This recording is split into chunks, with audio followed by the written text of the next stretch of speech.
I felt the slap before I saw her hand move. That's the thing about courthouse mornings, the lighting is wrong for everything. Fluorescent strips humming overhead, casting that sickly yellow pallor over the maple veneer benches and the tired carpet that hasn't been replaced since the 90s. It flattens everyone, makes them look vaguely ill, vaguely guilty. Even the innocent ones look like they've been caught at something. Maybe that's the point. Maybe the county designed it that way. I had been watching the clock above the bailiff's station, 9:47 a.m., when the woman crossed the gallery in 6 quick steps, and her open palm connected with the left side of my face. The sound was sharp and clean, a single crack like a gavel. Then silence. The kind of thick, held-breath silence that swallows a room whole. The kind where everyone stops pretending they weren't staring, because now there's no pretense left, no performance of courtroom decorum to maintain. The court reporter's hands froze over her keys. The clerk near the window stopped shuffling papers. Even Judge Patricia Mercer, silver-haired and famously unshakable, went still at her bench. My cheek stung. The heat spread from my jaw to my temple in a slow bloom, the way cold sometimes does, radiating, persistent, undeniable. I didn't raise my hand to touch it. I didn't step back, didn't gasp, didn't give the room the reaction it was bracing for. I just looked at her. This woman I had never met, but whose presence I had lived alongside for 6 months without knowing her name. I'd smelled her on my husband's collar, a floral perfume with a musky base note, the kind that costs more than it should and announces itself 3 steps before the person wearing it enters a room. I'd noticed a single dark hair on the passenger headrest of his car that wasn't mine. I'd seen the way he angled his phone face down on the kitchen counter, a gesture so practiced and unconscious he didn't even register doing it anymore. 6 months of fragments, 6 months of swallowing the evidence and calling it paranoia. She was younger than I had expected, maybe 26, 27, prettier perhaps in the way that sharp-featured people often are, all angles and certainty, definitely stupider, not because of any lack of raw intelligence, but because she'd walked into a courtroom, raised her hand against a 9 months pregnant woman, and seemed to believe that was going to help her position. Her name, I would learn shortly, was Brooke.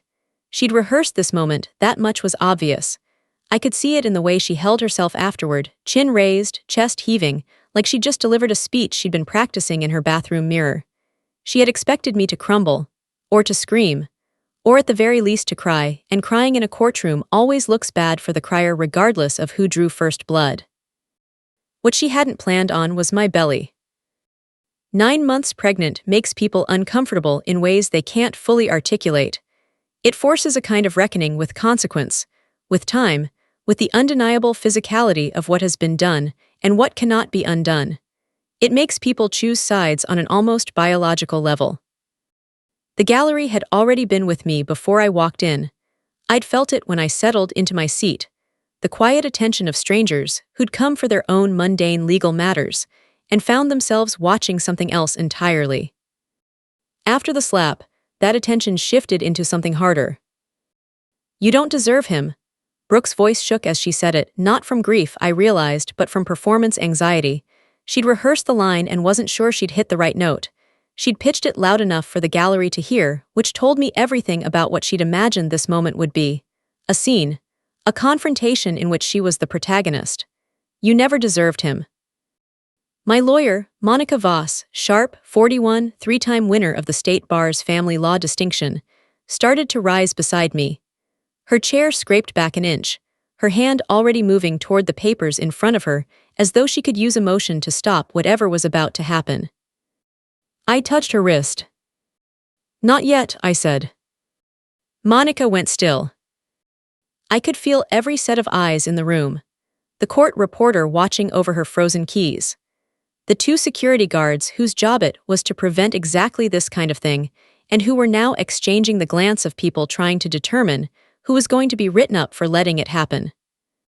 The 3 other people waiting in the gallery for their own cases. A nervous young man in an oversized suit, a middle-aged woman with a folder of documents on her lap, an elderly man who'd apparently fallen asleep before the slap and was now blinking at the room in baffled confusion. They all wanted something from me. They wanted the release of seeing me break, or the satisfaction of seeing me fight back, or the drama of watching something escalate. They were braced for the second act. I gave them nothing. Because 3 rows behind me, I had heard a chair creak. Once. A small, deliberate shift of weight, the sound of someone who'd been sitting very still deciding to sit differently, or perhaps deciding to stand. It was barely audible beneath the residual hum of the slap still ringing in the room, but I'd been listening for it since I sat down at 9:30. My husband's lawyer, a man named Daniel Brennan, 48 years old, built for conference rooms and long lunches, a practitioner of the kind of aggressive family law that treats divorce as a war of attrition, was already moving toward the judge's bench. He walked fast and spoke low, the posture of someone doing damage control before damage is officially assessed. But Judge Mercer wasn't looking at him. She was looking past me, over my shoulder, at whoever had just made the chair creak. Her expression didn't change exactly, but something in it clarified, the way a photograph clarifies when you finally adjust the focus. "Bailiff," she said, with a steadiness that made it land like a statement of fact rather than a command, "seal the courtroom." The bailiff hesitated for exactly half a second. That half second told me everything. It was half a second too long for a routine procedure. It was the hesitation of a man encountering an instruction he hadn't been given before, in a case he'd assumed was going to be a standard contested divorce hearing. "Now," Judge Mercer said. The heavy double doors at the back of the courtroom swung shut with a sound that wasn't quite a slam. It was worse than a slam.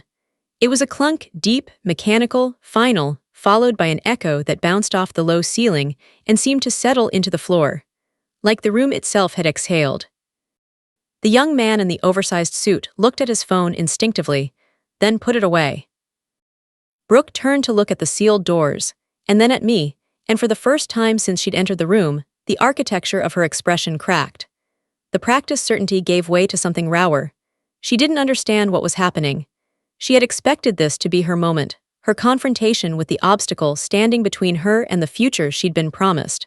She had not expected the obstacle to be the least distressed person in the room. I still hadn't touched my face. My husband, soon-to-be ex-husband, the paperwork was 20 minutes from making it official, was standing now. He was a tall man, Gregory Whitmore, with the kind of broad-shouldered, clean-jawlined good looks that had once seemed like evidence of something. Character, maybe. Solidity. The kind of face that made people assume he'd earned whatever he had. He wasn't looking at me. He was looking at the same point in space that everyone else in the room had started to look at. Behind me, above my left shoulder just slightly.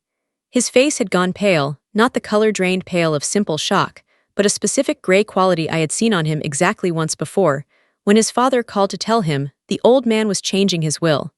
It was the pallor of a man who has just understood that the ground underneath him is not where he thought it was. His lawyer was still talking at the bench, words tumbling out in a practiced blur, procedural irregularity, notice requirements. My client's rights, but the judge had raised one hand, a single open palm, without looking at him. "Sit down, Mr. Brennan." Brennan sat. Then I heard the footsteps. Slow, even. The particular sound of expensive shoes on tile, not the squeak of cheap leather, not the scuff of rubber soles, but a clean, confident strike with each step that spoke of a man who had been walking into rooms like this for 4 decades and had never once adjusted his pace for anyone in them. They stopped just to my left, close enough that I was inside the gravity of whoever had just come to stand beside me. I smelled cedar first, dry and cool, like the inside of an old library cabinet. Beneath it was something else, something I remembered from childhood. Old paper, old money, the smell of documents that had been signed and sealed and stored in climate-controlled rooms, of agreements that changed the shape of families for generations. A man's voice. Low, unhurried, the kind of voice that never raised itself because it had never needed to. "Your Honor, I'd like to submit additional evidence on behalf of Mrs. Whitmore." Mrs. Whitmore, that was still my name. For another 20 minutes it was still mine. Judge Mercer looked at the man. She didn't look surprised exactly, but she looked attended, the way you look at something you've been told to expect and are now assessing for yourself. "Approach," she said. My husband's lawyer was on his feet, before the word finished leaving her mouth. Objection. We weren't notified of any additional counsel or new evidence. Brennan's voice had taken on the edge of a man WH. O suspects he has already lost this argument, but intends to make as much noise as possible on the way down. This is highly irregular. Any submission of evidence at this stage would require prior. You were notified.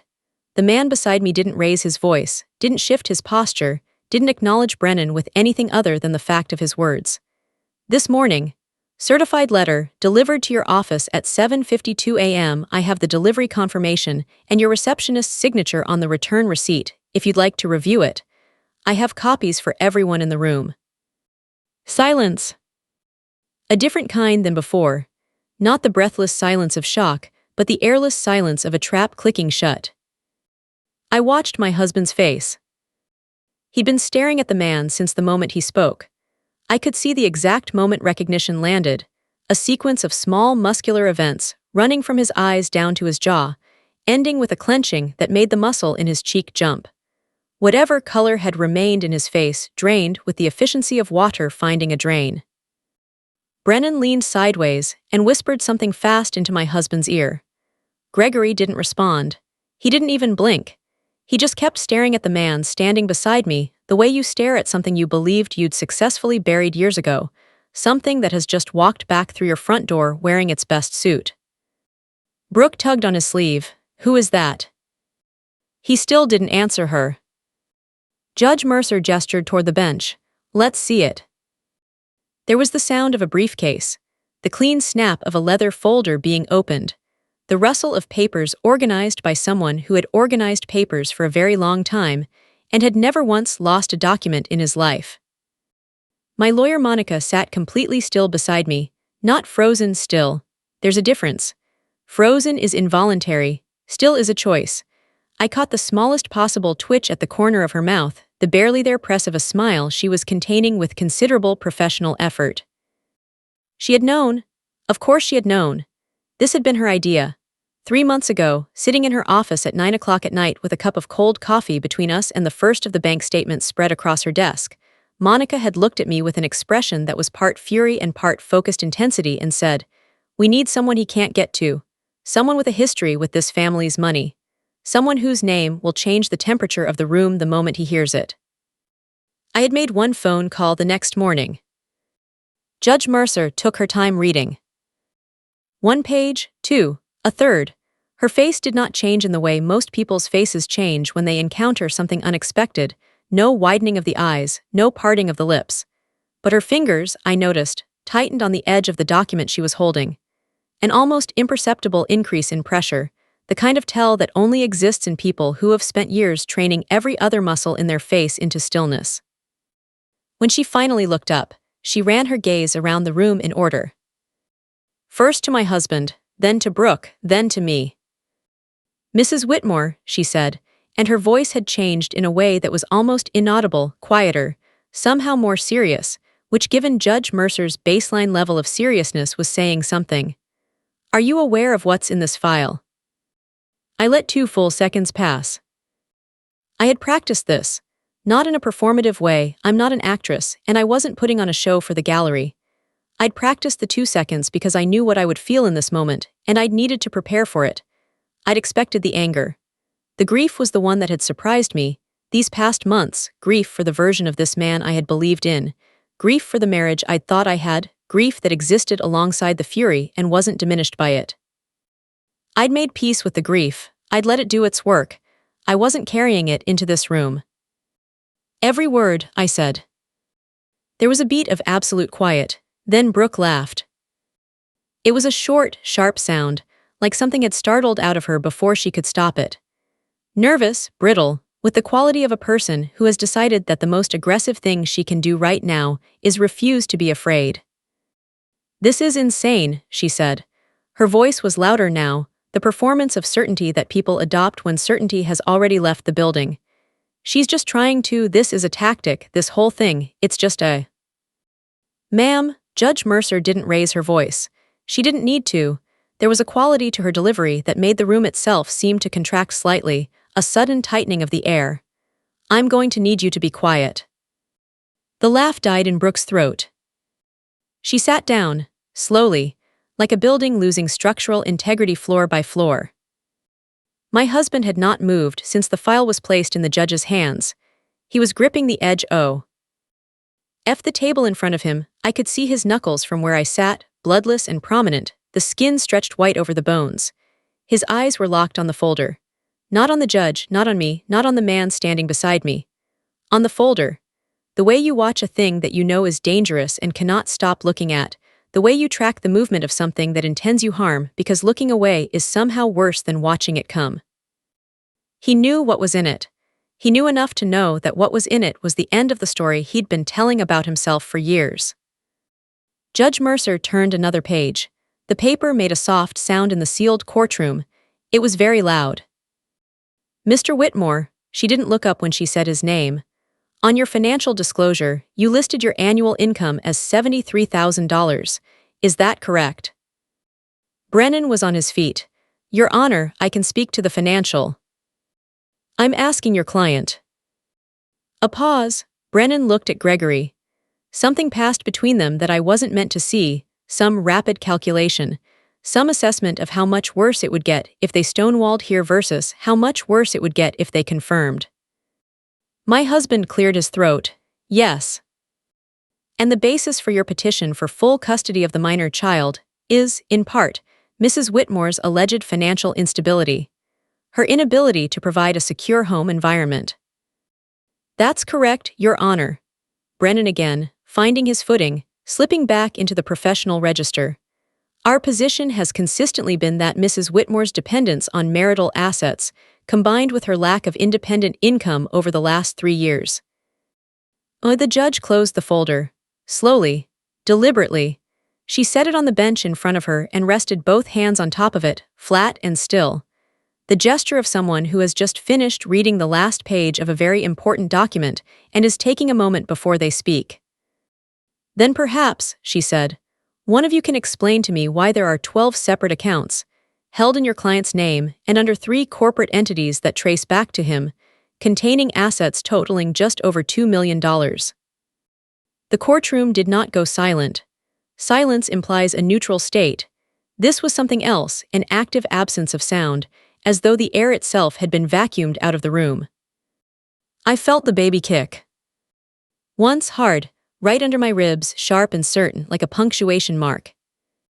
Like she knew. My husband's mouth opened, closed, opened again. Nothing came out. Beside him, Brennan was on his feet, the chair scraping back so fast it hit the low railing behind him, his hands already moving, already performing urgency. "Your Honor, we'll need adequate time to review any documentation before we can respond to these claims. Any submission at this stage without proper." "You had time." The man beside me spoke again. His voice had exactly the same quality it had had the moment he walked in, level, unhurried, carrying no heat and requiring no effort. 3 weeks, to be exact. The initial notification was sent on the 14th. I have dated acknowledgments for each subsequent communication, if the court would like to enter them into the record. Silence from Brennan. He looked at my husband. My husband was staring at the man beside me with an expression I had never seen on his face before. Not anger, I had seen him angry, real anger and performed anger, and I knew the difference. Not grief. What I was looking at was something purer and simpler than either of those. It was fear. Specific, focused. The kind that comes from understanding precisely how much you have underestimated something and calculating, in real time, the cost of that underestimation. Brooke was watching his face, watching the fear grow in it, and I could see in the movement of her eyes, in the slight recalibration happening behind them, that she was beginning to understand something she hadn't understood when she walked in this morning. "There's more," the judge said. She opened the folder again, turned to a page near the middle. Her voice didn't change when she read from it, but the words landed with the weight of objects dropped from height. "Offshore accounts, held through 2 shell companies incorporated in Delaware and registered to addresses that are verified here, mail forwarding services. 3 properties, 2 in Florida, 1 in Nevada, held under corporate names that don't on their face connect back to Mr. Whitmore, but which," she paused, turned a page, share registered agents with the companies under which he has filed tax returns as an officer and director. She looked up, not at my husband, at Brooke. There's also a joint investment portfolio. A pause that lasted exactly as long as it needed to. What's your name? Brooke stared. Brooke, she said, her voice was barely above a whisper. Brooke Callahan. Ms. Callahan, you are listed as co-owner on a recid. Enschel Condominium in Miami Beach. Unit 12F Meridian Tower. Purchased 13 months ago, paid in full. Purchase price, $840,000. The gallery made a sound. One collective, involuntary exhale. I did the math without meaning to. 13 months ago, I was 3 months pregnant. I was lying awake at 2 in the morning with the particular insomnia of early pregnancy, the nausea that wasn't quite nausea, the hyper-awareness of your own body that felt like being watched from the inside, listening to my husband's breathing beside me in our bed, wondering if it was stress about work that was making him so distant. Believing because I had chosen to believe, his explanations about the work trips and the late nights, and the money being tied up in accounts I didn't have access to because he handled all of that. He'd always handled all of that. It was easier that way. 13 months ago. You said you were renting that. Brooke turned to look at my husband, and when she did, the last scaffolding of her performed confidence collapsed entirely. What she looked like now, stripped of all of it, was young. 26 years old and standing in a sealed courtroom, she'd walked into thinking she was the injured party, realizing she had been a piece in a game she'd never been told the rules of. Her voice was a whisper, but the room was so quiet it carried. You told me you were renting it. He didn't answer her. He was looking at me. Really looking at me, for the first time since I'd walked through those courtroom doors. Maybe for the first time in longer than that. The way you look at someone when the story you've been telling about them, to yourself, to others, to anyone who would listen, has just been proven wrong in front of witnesses. He'd had a story about me. I knew what it was. He'd told it to Brennan, to Brooke, to whichever of his friends and colleagues he'd been confiding in over the past year and a half as he'd constructed the exit strategy.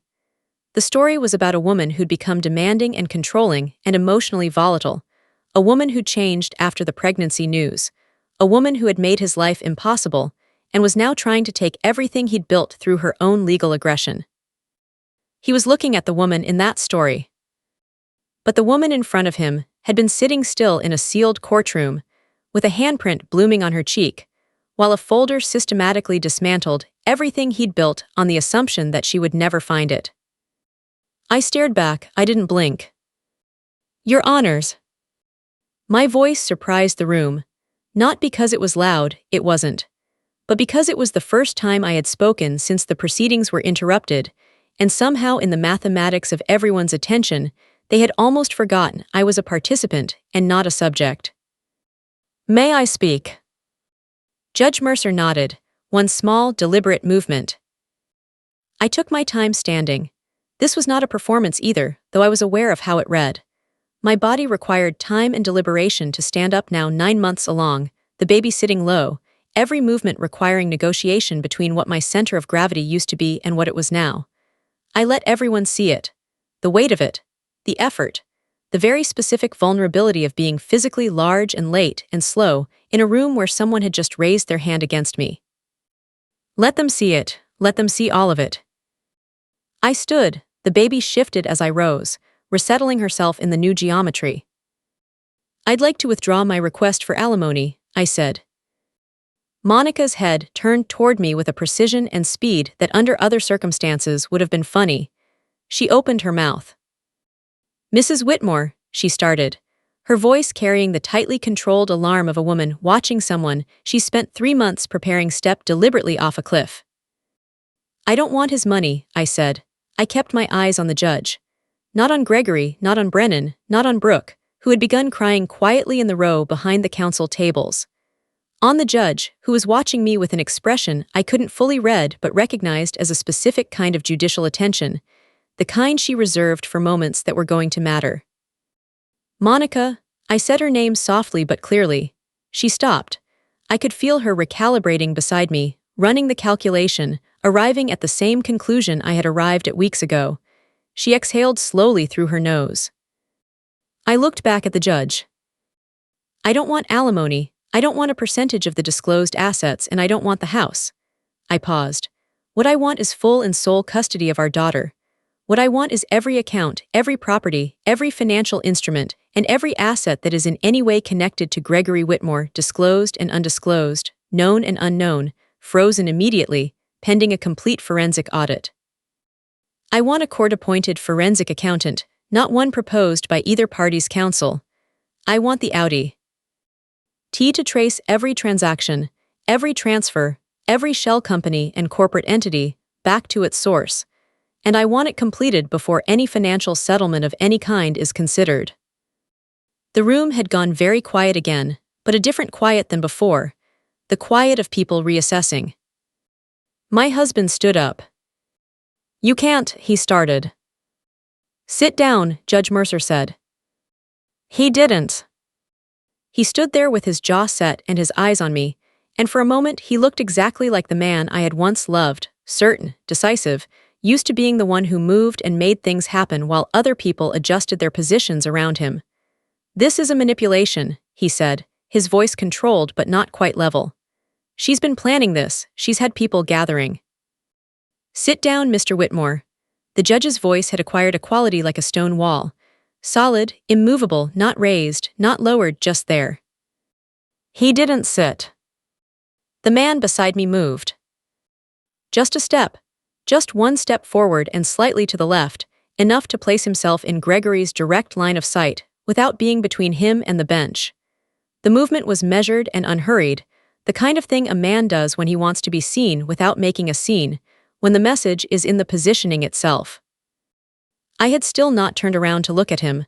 I had not needed to, but I could see what Gregory was seeing, and I watched it work. Richard Alcott was 67 years old. He had been practicing trust, and the stare contained an entire conversation, one that I was not party to but that I understood the broad strokes of. "I know who you are, I know what you've done, I know more than you thought anyone knew, and I am not going to go away." My husband sat. "There's also the matter of fraud," Judge Mercer said. She'd been flipping through the file while my husband and Richard had their silent exchange. She said it the way you'd announce a weather change, matter-of-factly, with the implication that this was simply information she was conveying and not a verdict she was delivering, though the weight of it was the same. "Last year, Mr. Whitmore, you filed for Chapter 7 bankruptcy protection. Your filing listed total assets of $86,000, total debts of $340,000. You claimed hardship. The court granted a discharge of $212,000 in business debts." She looked up.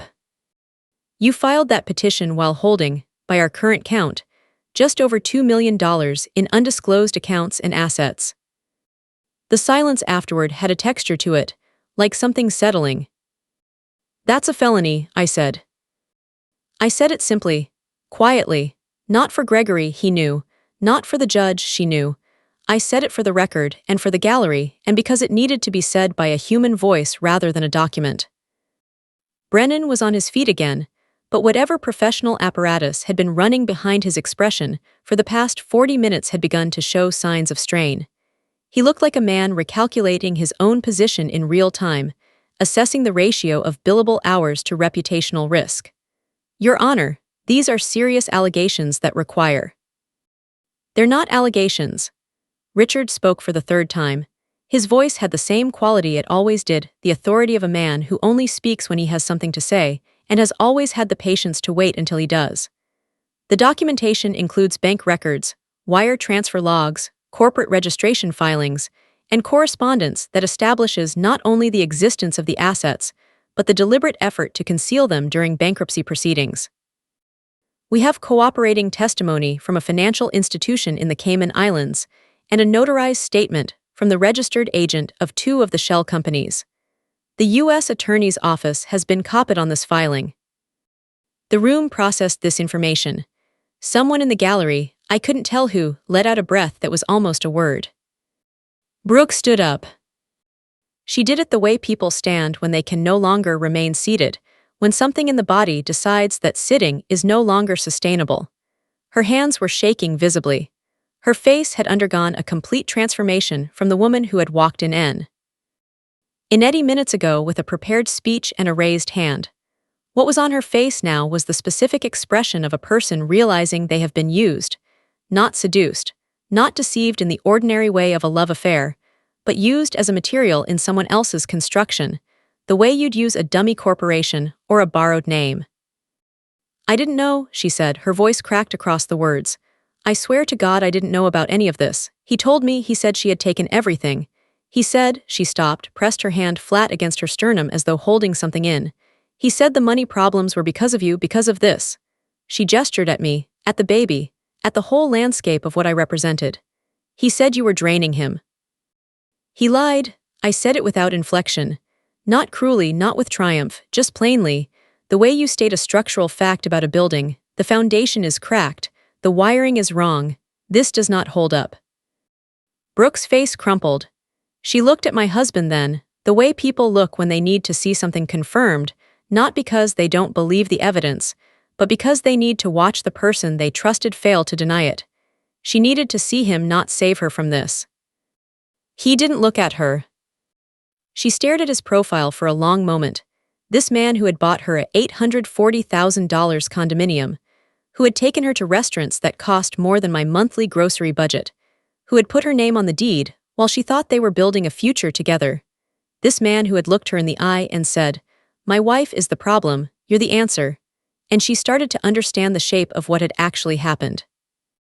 She was going to have to sit with that. That wasn't my work to do for her. "You knew enough," I said quietly, "not to wound her, as a fact, as the only fact that mattered in terms of what the record would show."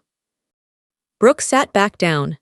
Her shoulders curved inward as she sank into the gallery bench, and she became smaller, and she became just a young woman who had made choices she was going to have to live with, and I found I could not be glad about that, even though some part of me had imagined, in the worst nights of this year, that I would be.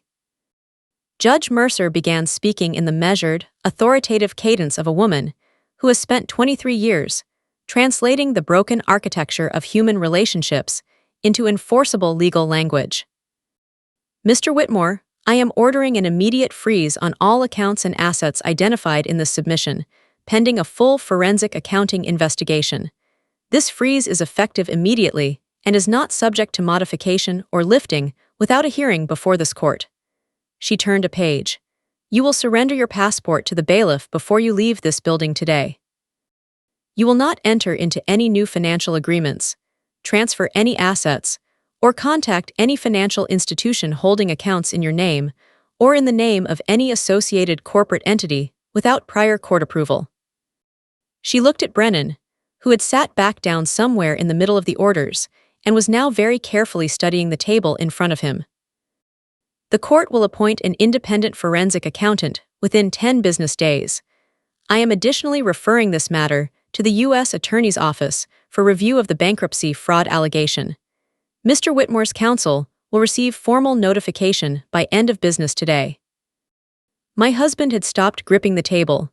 His hands were now flat on its surface, palms down, fingers spread, as though he were testing whether it was still solid. He hadn't spoken since the judge had told him to sit down. "On the matter of custody," Judge Mercer's voice shifted slightly, not in warmth exactly, but in a kind of careful precision that acknowledged what was actually being decided here. "Given the totality of the financial deception presented today, including the deliberate effort to misrepresent Mr. Whitmore's financial position for the purpose of contesting Mrs. Whitmore's stability as a parent, the court does not find that petition credible. Sole physical and legal custody of the minor child is awarded to Mrs. Whitmore, effective immediately." She set down the folder. "Mr. Whitmore will be permitted supervised visitation, pending the outcome of the criminal investigation, at times and locations determined by a court-appointed family coordinator. If charges are filed and a conviction results, the visitation order will be revisited." She paused, looked at the folder one more time, then away from it. "Given what I'm seeing here," she said, in a tone that carried the particular weight of a judge who has been surprised after 23 years, "I believe they will be." I gathered my things slowly. There was no urgency left in the room. Whatever had been coiled up in it for the past 2 hours had discharged, and what remained was the quiet administrative Aftermath of a detonation, documents being gathered, chairs being pushed back, the low murmur of people who weren't sure yet whether it was appropriate to speak at normal volume.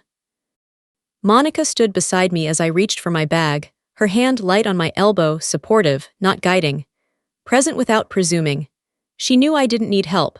She'd figured that out about me in approximately the first 40 minutes of our first meeting, and she'd adjusted her approach accordingly, which was one of the reasons I'd trusted her with this.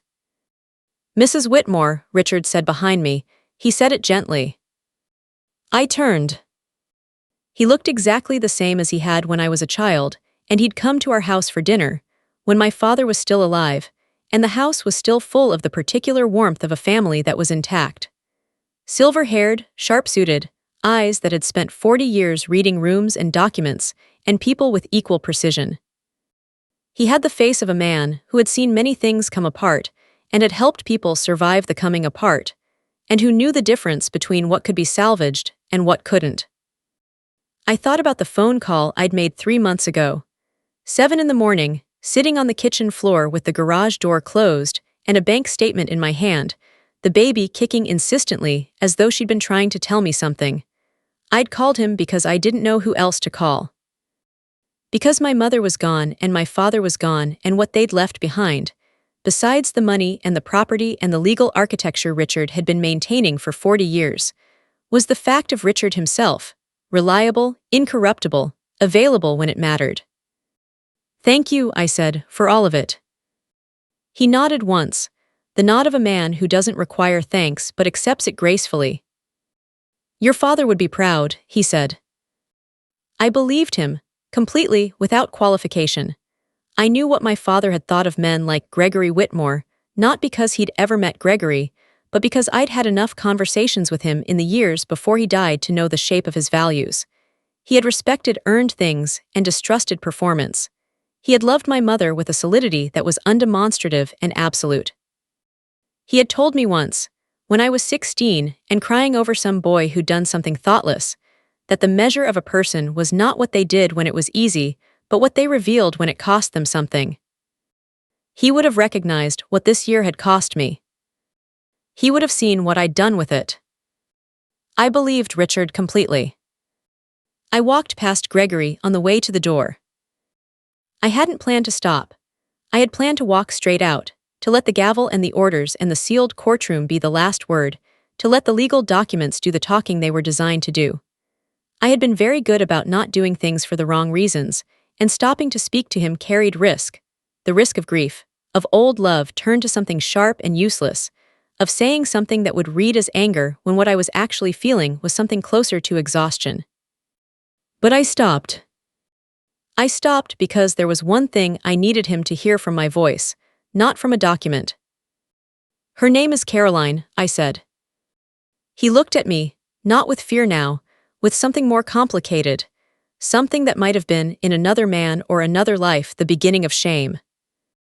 "After my mother, the one you called too controlling, too involved, the one you said I should get some distance from because you found her overbearing." I paused for the space of a breath.